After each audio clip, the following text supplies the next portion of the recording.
तो आते हैं ग्रोथ हार्मोन्स पे. Okay, so the normal secretions कैसे होता है. ग्रोथ हार्मोन रिसेप्टर हार्मोन होता है. ग्रोथ हार्मोन रिलीजिंग हार्मोन होता है जो कि सोमैटोट्रॉप सेल्स पे जाके बाइंड होके ग्रोथ हार्मोन सिक्रेट कराता है. So this growth hormone binds to the cells in the body and also to the liver with the help of the growth hormone receptors. Now there are insulin-like growth factor on the liver, okay, which helps in the binding of the growth hormone. Now the normal action of the growth hormone is it increases the protein synthesis.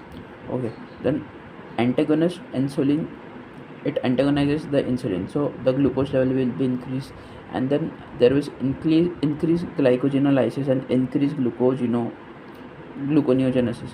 This all leads to increased glucose, and there will be increased lipolysis, so fat burning will be there. Okay, so the decreased body fat mass is the function of the growth hormone. Okay, so and increasing the insulin growth factor 1, which increases the sensitivity of the growth hormone receptor.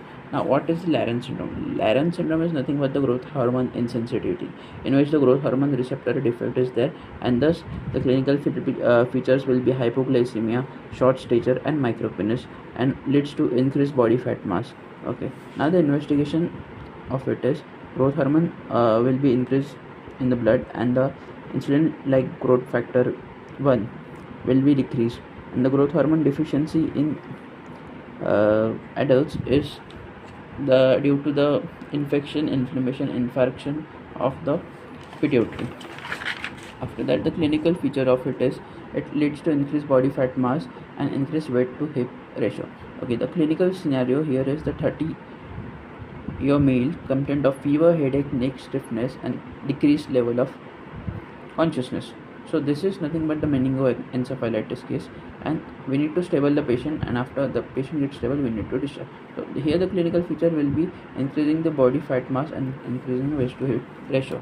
Now the investigation, what will do, random growth hormone level, it is not used, so it is not needed. So what we'll do is insulin induced hypoglycemia will do.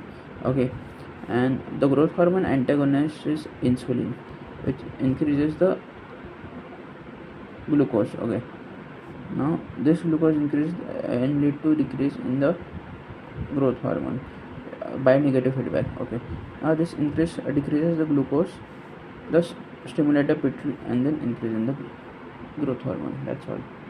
Then stimulate pituitary and measure growth hormone, injection insulin, measure at GH level. Okay, then this is normal and fails to increase, then it is common.